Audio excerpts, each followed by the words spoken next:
Tense, nervous headache, feeling stressed, can't relax? Then escape into the world of cars with Gareth Jones on Speed.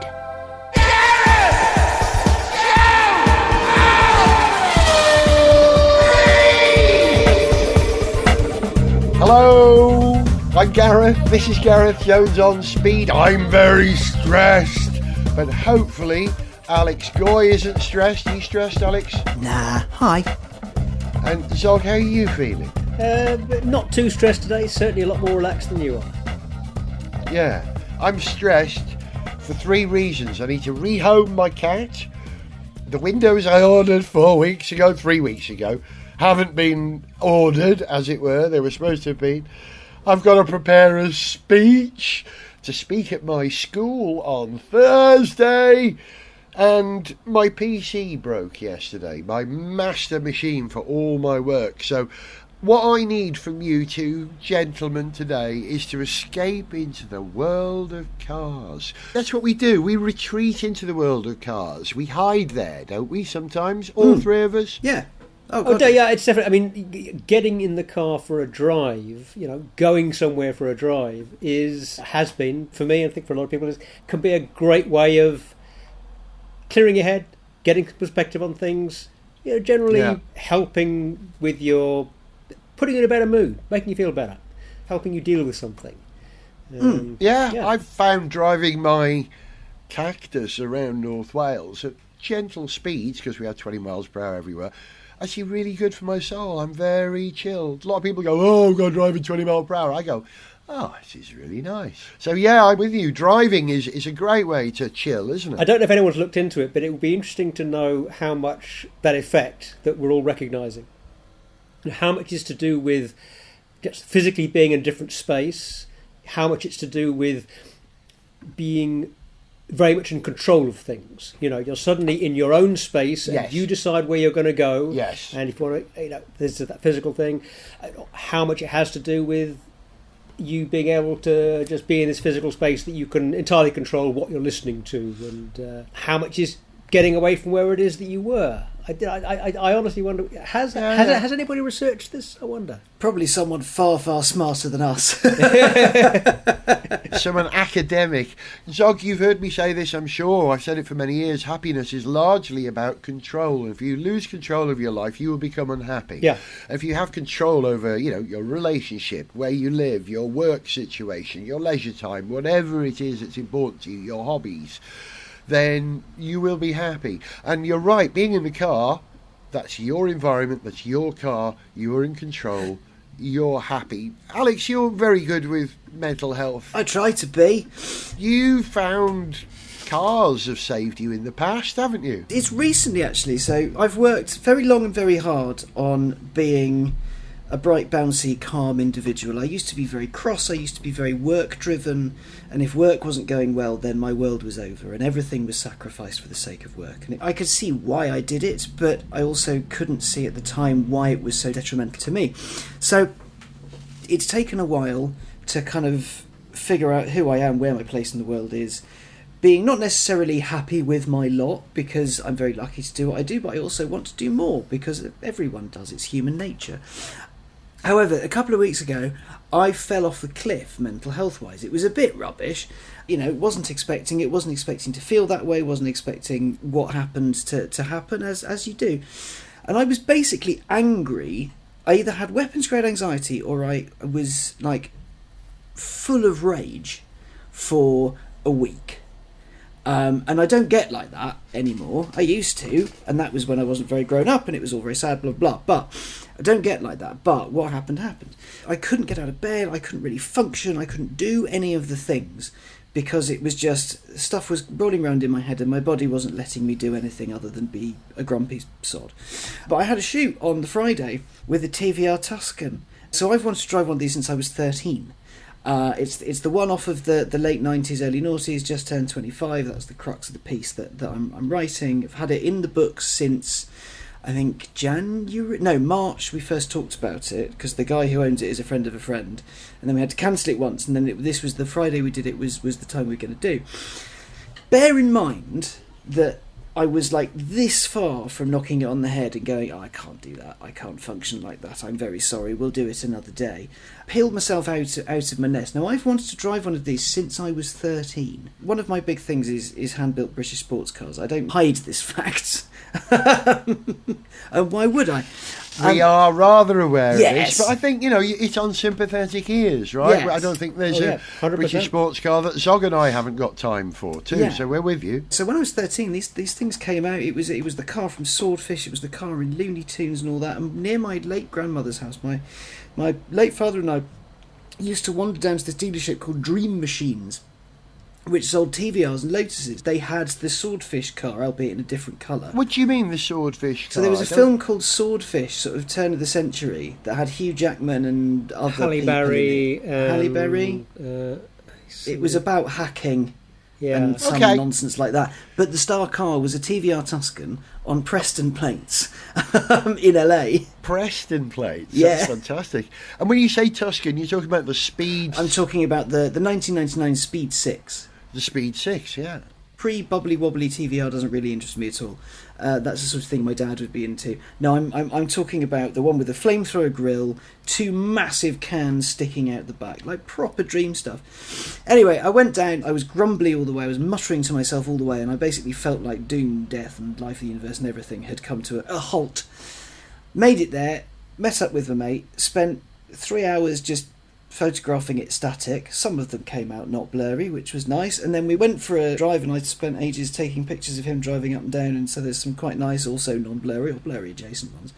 Then he let me have a go, because that's also part of the piece, and it was just the best. Like the whole day getting out of my headspace, getting out of the funk I was in, because not because it wasn't still there, the underlying issue was still there, but because there was a completely different need for my attention. I needed to be somewhere else to do something else, and it was entirely distracting. It just so happened that it was a car I've wanted to drive for 25 years. Damn, I'm old. But Wow. Do you know what? This has got to be the first occasion I've ever heard of someone being saved by a TVR, because usually TVRs need to be saved because they break down, don't they? They break down, they spin. So this one, so the chap who owns this, he got it. There was a spell when you could buy that generation of Tuscan for about 20 grand, but you'd never touch them unless you had another 60 for the engine rebuilds, the this, the that, the this, the that. Yeah. You wouldn't do it. But he said his engine hasn't been rebuilt and doesn't need to be rebuilt because it hasn't had that much of it. He uses it sort of semi-daily. It's a bit ratty in places. But he's had the shocks done, he's had the bonnet done so you can actually lift it, because previously you had to only get it done at... you have to unbolt part of the bonnet, don't you? Yeah. It's a 2-part bonnet, I think. But now you don't. So there's the front bit will lean up regardless, but then you can get the second bit fixed so you can do that. So he's done that. He used it and he loved it. And tell you what, I didn't quite know what to expect. It's obviously not my car, so I was being sensible, but she's a little bit pointy.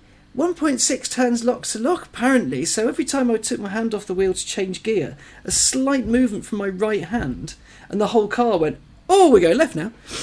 How many turns? Reassuring. 1.6. Wow. Quick rack. Also, That is a very I quick learnt rack. about something called hot knob. Thank you, Vicar. Well, is this something we can discuss? Yes, well, this is it. Is this the transmission getting so hot that heat comes up through the... Yeah, so the cats are underneath Of course. the gear knob, basically. TVR in its infinite wisdom, put them underneath the gear knob. And all it does is just fire heat up through the very metal gear stick. Yeah. So after a while of driving, when it was my turn to drive, my chum went, "Oh well, you need to put some driving gloves on for this." I was like, "Why? You haven't been doing it." He's like, no, you're going to get some hot knob." That's fantastic. I love that. But it's a known thing. Hot knob, very much a known thing. Your TVR gives you a hot knob. So having met your childhood hero, how did it measure up to expectations, and would you recommend it to anybody else? Obviously, because it wasn't my car, I didn't do a Troy Queef and spank it. Didn't explore it as fully as you might have done. No, but with the owner's permission, there was some revving, and it's bloody quick, and it feels really nice, especially with the pointy steering. I get why people fell so foul of them when they were straight out of Blackpool. Mine had been fiddled with, it rode really nicely, it went really nicely, but Yeah, it was a very, very, very good day, and I should like to have another go, but I don't think I'll be able to afford it. But no, honestly, I left there, and I was expecting, because I was kind of my inner monologue, I was like, right, you're going to get really angry when you're about halfway home, and it was a 2-hour drive, and I had to work on the Saturday anyway, so I was even unhappier about that. But no, I felt better, not entirely okay, but betterer. I mean, it was a temporary thing. I mean, admittedly, my mental health woes have been incredibly bad before, but they are now more tempered. So I knew I just needed to ride it out and do the thing. But there's a lot about that week I can't remember. I am aware we recorded a Gareth Jones on speed, but I can't remember what I said. Yeah, I was really surprised that you were able to do that last week, and you made perfect sense. So I think you, as I was saying, retreated into the car world. We do that. So do you find, not just driving but owning a car is good for your mental health or bad for not yours, anyone's mental health? It's a mixed bag. The driving can be a mixed bag, particularly if you live in a big city, in particular a city like London. My personal experience is that driving a car in London over the last 25 years, has definitely become more difficult and less fun. Mm-hmm. Now, and I'm not having a go at low traffic neighbourhoods or ultra low emission zones, which I think, broadly speaking, the kind of measures that are pretty sensible to deal with trying to pack a lot of people and a lot of vehicles into too little space. If you don't have that mechanism that annoys some people, you're going to have some other process or non-process that annoys just as many or more people. There's no everybody is happy way of trying to fit all those millions of people and hundreds of thousands of vehicles and all those buildings into the same space. It's never going to work smoothly. So the increasing number of people and vehicles and non-expansive space has made it harder. And I certainly don't drive in London, in central London, anything like as much as I did 20 years ago. Driving outside town is more relaxing, more fun. Part of that, though, is often the reason that I'm doing that. If I'm driving, outside London, I'm more likely to be going somewhere to do something fun, something other than picking up some tiles from Screwfix or, whatever it is, some domestic chore, something that I have to do. It's more likely to be something that I want to do. Which kind of gets back to this control thing. Yeah, so you mentioned the last 25 years driving has got much harder in London. I remember when I was doing The Big Bite, which was a BBC radio programme about computers in about 1992 to 94. And we had the production meetings on Friday in White City, West London. And I lived in Stoke Newington, North East London. And it got to a point after 93, I think, where I simply couldn't get to the BBC in less than 2.5, 3 hours on a Friday to do the meeting. So we shifted the meeting to Thursday, the production meeting, and I refused to go anywhere in my car on a Friday unless I was leaving London from then on. So it's been bad a long time, and it got very, very, very bad. And I think the ULEZ thing has actually made it better. The traffic is more free-flowing. I seem to remember a statistic that the traffic in London was slower in 1990-something than it was in 1920-something. The horse and carts and early road cars were quicker than petrol cars of the 20th century and 21st century. It's simply due to volume of people in a small space. So the idea, like you say, of using your car to escape that pressure is going to help. Dream cars, right? You mentioned your Tuscan Speed 6. Yeah. It's also a bit of a nightmare car, isn't it? I remember being at Le Mans with you, Zog, on a tram, actually, going into town, probably on the Friday for the Parade de Pilotes, the drivers' parade. And there were a bunch of TVR guys all wearing TVR shirts who'd all driven there, because in those years TVR were racing at Le Mans until fairly recently. I mean, there's always a big TVR crowd down there anyway, because there's the British boys, I'll take my TVR, and they all get arrested on the way down. But still... going 200 miles per hour in a Mega Griffith or whatever it was called. But these guys were the happiest guys at Le Mans. They were over the moon happy, happier than the Dutch, happier than the Danish, happier than Audi. They were ecstatic because their cars actually made it to Le Mans. Did your Speed 6 break down in the brief time that you drove it? It did not. It was absolutely fine. Owner Ollie said that, because I was like, has it broken down? It's not really. I mean, it's occasionally it does stuff. You do need to drive it. There are some idiosyncrasies about it. But it hasn't completely let him down. Oh, I'm glad to hear that. To bring the story kind of up to date, what's the latest with TVR? Because I've completely lost track of, honestly, whether they really still exist or not, and whether that Gordon Murray... Well, I'm not going to say Gordon Murray design, but Gordon Murray involved. I think I read that his very clever iStream production process was involved in making the chassis. So here's what's happened with TVR. It's announced it was going to bring out a new version of the Griffith in 2017, if you remember. I remember that long ago. And then the Griffith didn't happen. Apparently, it's going to come out this year. We have heard precisely nothing about it, but it's all right because immediately after the sports car, they're going to release an electric version of the sports car, but then also a saloon and an SUV. Oh, right, so all this is definitely going to happen quite clearly in the next 3 months. So 7 years ago, we were promised one car which is yet to arrive, but it's okay because now 4 cars haven't turned up. Yeah. I really want it to work because I love British sports cars. I love the way they look. I love the way they handle. I love the way they feel. I wish TVR back into existence. I will it into existence. However, it is quite clear that it's not going to happen. Yeah, wow.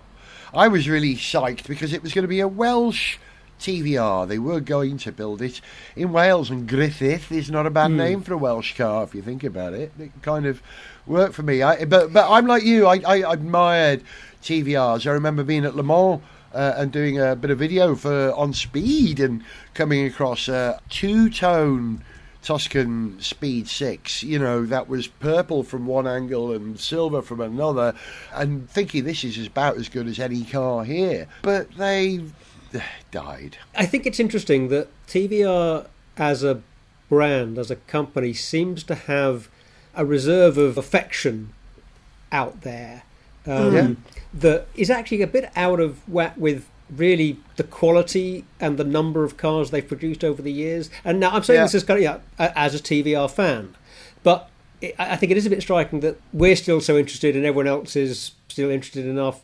There is all this affection and a lot of goodwill and some kind of ready-made market for TVRs. They don't have to persuade as many people that this is a brand that you might trust to come up with a fun automobile. So why are you so convinced it's not going to happen, Alex? Other than the fact that it just hasn't happened and it's been 7 years. Like, they've announced a brand partnership with Thruxton, but they haven't got a car to put round Thruxton. So what's the development cycle of a car? Say 4 years sketch to reality. So manufacturers thinking about 4 years ahead. Sometimes 5, sometimes a little bit longer, sometimes not. So they know what's coming after that, but the development hasn't begun. So in theory, this TVR was in development for at least a couple of years before they announced it in 2017. Where's the car? Yeah, sure. We'd have seen it at Goodwood. I don't think it's ever run at Goodwood, has it, the new TVR? It has moved. I know it's moved. Yeah. But I don't know. We'd be seeing it every year, wouldn't we? Oh, the development model. Oh, the latest version. But yeah, there's nothing. It's a great shame because I think the problem is it came at just the wrong time. Or no, it came at just the right time, but the timeline they gave themselves was wrong. Because they're going, right, it's a 5-litre V8, it's called the Griffith, it looks great, it does look a bit like a guppy, but I'll forgive it that. Isn't it great? Let's have a go at this, blah, blah, blah, blah, blah. And then the next thing you know, everyone's going electric. And like the market for big front-engine, rear-drive sports cars isn't there, especially manual one. I was driving the new Ford Mustang on Friday, and I'm pretty sure that's the only manual V8 you can buy right now.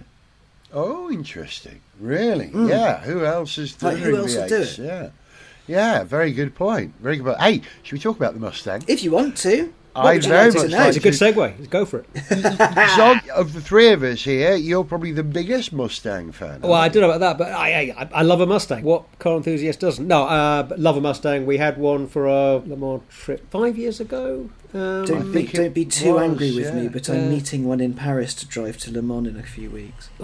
You were taking a Mustang to Le Mans. Good for you. That explains when I phoned up Mustangs. Ford a couple of months ago, a month ago, and said, "Can I take a Mustang to Le Mans?" They said, "We've got lots of action over Le Mans, and we haven't got a spare car." And you're the action. I'm one of them. There's a couple of journeys going out from the UK. They're doing a big international thing, I think. So there'll be lots of coverage from lots of people, including me, for Magneto, I think, which will be most entertaining. But I've had a go in both the GT and the Dark Horse, which, irritatingly, I just need to look up my power thing, so I did the proofreading for it this morning. So the GT is 446 horsepower and the Dark Horse is 453, which seems like not much. The Dark Horse is built to be more durable, they say, but it's not ideal because the GTs in the US get 486 horsepower and the Dark Horses get 500. We've got loads of GPF and emissions stuff that sort of throttles them a bit. They're not slow, 5.2 to 62 in a Dark Horse, even less if you got the 10-speed auto, but it'd be nice to have the full whack, wouldn't it? Remember in the 90s where Europe went, "No, America, you can't have all of this, you must have less power, we don't trust you." Now it's us. Yeah, that's exactly what I was about to say. I remember throughout the 80s where you could buy an Alfa Romeo GTV6 in California, which produced, just over 100 brake horsepower or something like that. It was near 160 in the UK. If I remember the facts, this was the case. European cars, when they got to California, were absolutely throttled. Now it's the other way around. Yeah. How fascinating. California, America, catch up. Yeah, we lose a tenth the power, but it's not slow. Tell you what, it sounds brilliant. It sounds ace. It's like low down. It sounds quite gurgly and old school VAC and a little bit like lumpy. But then you get it above 4,500 RPM, and it just starts to scream. It's great. You just keep going forward and forward and forward and forward and forward. And the Dark Horse has a Tremec 6-speed, so you just kind of lump it from ratio to ratio. You can flat shift going up, and it will rev match going down. So you can be a bit of a hero in it if you want to. Man, you're a NASCAR driver. And it does have a couple of features. There's a tricky little thing with the handbrake, isn't there? They seem to be leaning into the last days of disco. Yeah, bye petrol. We're doing the last big. It looks like a normal bar, except there's not the button on the front, so it's still an electronic handbrake. You just yank it, and you can. There's a drift mode, so you can be a little bit irresponsible with it, should you wish to, on a racetrack. And it'll do big skids. Yeah, good for them. I'm a huge fan of the Mustang. Yeah. I find it interesting that on the one that we had on our Le Mans car, that had this line lock feature that just makes it easy to do burnouts. Still do that, yep.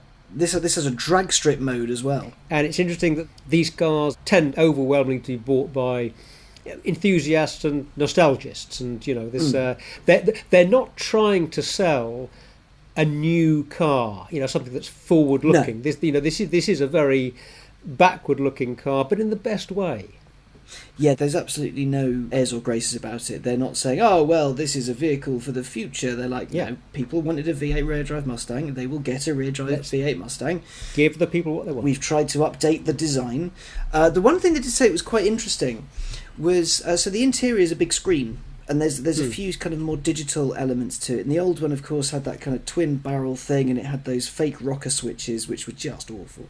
The interesting thing is, they were sort of preempting us, going, "Oh, why have you made it a big screen?"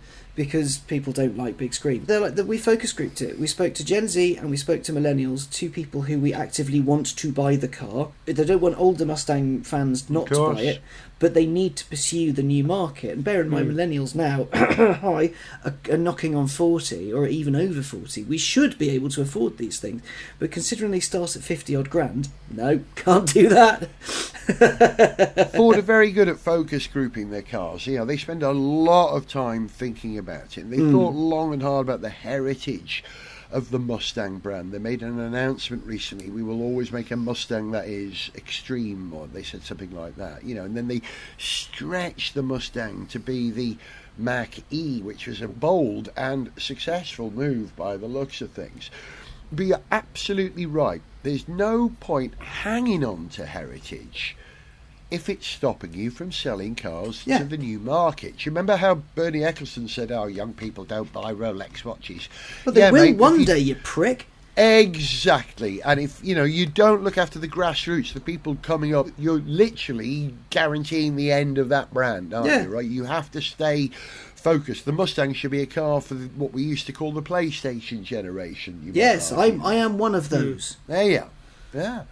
To the future with Mustangs. Yeah, no, to be honest, it's a mega thing. It's a bit lumpy, it's a bit bumpy, but it's just as you would expect a Mustang to be, but it's got CarPlay. Yeah, and it's a working class car. It's a blue collar car. It is £50,000 over here, but in America it's a lot more of a blue collar car. Hey, Zog, you like this? I was walking up the Sychnant Pass Road the other day, and I came across is it bottle green? What do we call that green?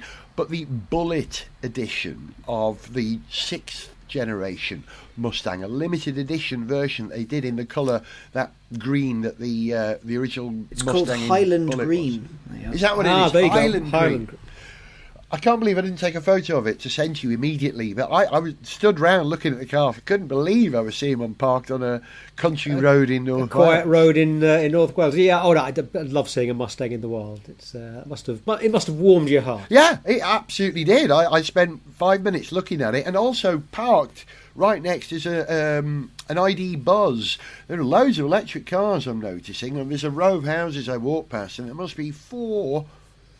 Maybe even 5, certainly 4 electric cars with charging points all along there. But the ID Buzz looks amazing in the flesh. Yeah, sorry, I leapt from Mustang to ID Buzz there. But where else could they go with the Mustang? That's the question. Ford have moved it into EVs. Could there be, I'm poking here, could there be a Mustang estate? Could there be a Mustang city car? Could there be a Mustang MPV? Your thoughts, go Zog. My first thought is that in a way I think they're doing as much as they can with the Mustang brand. In the first place, the Mach-E thing, whilst putting a Mustang badge on that vehicle is to some extent kind of messing with the Mustang legacy, really, in that, the Mustang is a muscle car. The Mach-E is a sensible electric vehicle. They're sticking a Mustang badge on that in order to give it higher visibility and to help the marketing of it. And that was, I think, very successful. I think they got away with it. I don't have a problem with them doing it, but it is undoubtedly, messing with the Mustang legacy, I think. But that's okay, But they are also, and maybe this is part of what makes it okay, I think, to me, that they are on the tail end of the internal combustion engine driven vehicle. They are carrying on making big, loud, fun Mustangs. So, yeah, keep on keeping on. Alex, you haven't driven the Mach-E, have you? I have. I drove it last year. Oh, did you? Yeah, I borrowed one for a few. Well, I wasn't planning on borrowing one, but I was shooting one static, talking about Blue Cruise, and they said, "Oh well, obviously take it up and demonstrate it for filming a thing." And then they went, "Oh, just keep it for a few days, bring it back as and when." I was like, "Oh, okay, I'll do that. That sounds nice," and it's really good. I get the gripe about it not being a Mustang, but I think that along those lines, I think it's like people griping that the BMW Mini isn't a proper Mini. No, it isn't. But it's a good thing in its own right. This is a good thing. Yeah. You might not like that it has that badge on it, but this is a good thing. Yeah. Here's a question. It occurred to me the other day. What year did the new Mini come out? Was it 90? It was 2000 or 99, I think. Hang on, to the internet. Hold please. Yeah. Because the original Mini was around 40 years before it was replaced. And that means the, quote, new Mini is halfway there already. That's a pretty good legacy, isn't it? Yeah. First new Mini was July 2001. There you are. Okay, there you go. Wow, 23 years. Mm-hmm. So, yeah, almost halfway. We shouldn't really call it the new Mini. That's like calling the new guy in Depeche Mode the new guy. Who's that, Zog? Who was the guy who joined after Vince Clarke left? Alan Wilder. Yeah, he's the new guy. So yeah, I was getting Depeche Mode. but because Alan Wilder left Depeche Mode, well, this was a few years ago now. My brain was doing a sort of bit of, hang on, did somebody step in to replace Alan Wilder, and I missed that? He's made some very good solo albums, incidentally, Alan Wilder. Good, Okay, we'll look into that. The Mustang continues. I wish them well at Le Mans this year in the GT3 class. They had a passable time at Spa, I remember. I'm not sure how well it went, but it's a good sound. That's what you want to hear. No, looking forward to that. No, I will report back when I return. I get back on the Monday after. So when am I going? Yeah, I get back on Monday the 17th. So I shall report back then, or maybe the 18th when I'm home. Alex, you've got 2 minutes to tell us about the funniest little car that you've probably ever driven. It's a Bentley like no other, right? Right, my friends. If I've got 2 whole minutes, let me fill these 2 minutes with wonder and joy. There's a company based in Oxfordshire called the Little Car Company. They make tiny scale versions of cool cars. They did a Bugatti Type 35, an Aston Martin Vantage, Ferrari Testarossa J. Its most recent product, though, is a Bentley blower. They call it the Bentley Blower Junior. It's 85% scale of the original Bentley blower, which still means it's as long as a Mark I Volkswagen Golf. It's huge. I imagined it to be about the size of a go-kart. I didn't realise it was that big. No, it's because it's 85% like the Aston is a similar scale, but that makes it tiny. So that its other products aren't road legal, but the blower is. So you can drive it to the pub. It's got seat belts and everything. It's got a number plate. It's technically a quadricycle, so it's got 15 kilowatts of power, 10.8 kilowatt hour battery, and it'll do 45 miles an hour. They say it'll top out at 60 miles of range, but they also say that's a bit of a clever lie and you'll get more like 45 out of it. But at least they're honest. It's decently quick. It's got 3 drive modes. So the blower itself is huge. It's a hulking great thing, and it's got a massive footprint. But because its wheels are quite far out, the cabin itself is tiny. So 2 people can sit side by side, but not necessarily comfortably. So in the 85% scale one, you can sit 2, but it's got to be in tandem. So you've got a central driving position, which means it's almost certainly the cheapest brand new central driving position car ever built at £90,000. How much did you say? It's £90,000. £90,000. Okay. Yes, it's a lot of thousands of pounds. Bargain. Yeah. It's a big toy. It's a very big toy. It was very cool. It handled decently. Like it's got the same tyres as my Morgan 3-wheeler.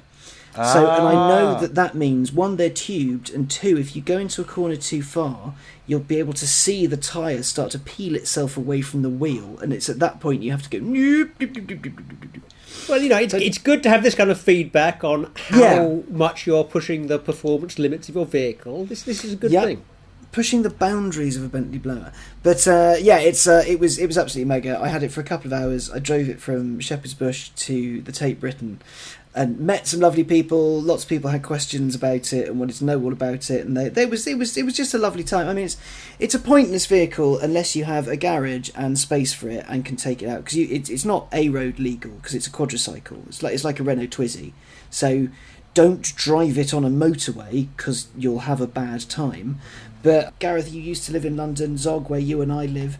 To nip to the shops or to nip up and down to see a friend, it would be perfect, so long as it's not raining, because of course there's no roof or doors. That would just be hilarious, though. It's the best. 85% scale Bentley blower.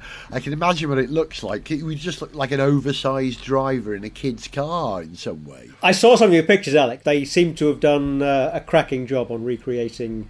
Oh, the thing about the Little Car Company in general is that all of the vehicles they're formally licensed. These are legit vehicles. So the Ferrari is sold in Ferrari dealerships. It's sold as a Ferrari product. Same, the Aston is sold in Aston dealerships. Bugatti partnered with every Bugatti dealership. There's details. They've got the pedals out of a Veyron in it, I think, and it's an officially sanctioned thing. It's not a Spugatti or an Aston Mitten or anything like that. These are legit products that use the right badges, the right bits. So when Bentley said, all right, we'll do it, but it's got to be road legal. They did it. They had to make it road legal. And it's Bless great, them. but it is Fantastic. so all the details are pretty much right. There's a few things missing.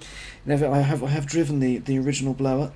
It was terrifying, but there are 2 taps in the cabin that regulate oil flow through the motor. Those obviously aren't in there. The fuel pump, which is a big wooden knob thing, that's obviously not needed, but that's okay because that's how you switch the drive modes. There's a little switch. Well, I can't remember what it does in the original, but in that it's, you know, drive, reverse, neutral. On the floor there's a horn that goes like that, like the old school thing. But it's all been done with, like, via Bentley, through Bentley's blessing. It's a legit car. Didn't the actual Bentley blower have the pedals in a weird order? Yes, it Were did, the- but thankfully, this, because only 2 of the pedals need to work, not really a problem. I was going to say they should have swapped them anyway. Please right, no! yeah. Please Yeah, no! Driving cross legs. Do you know what, boys?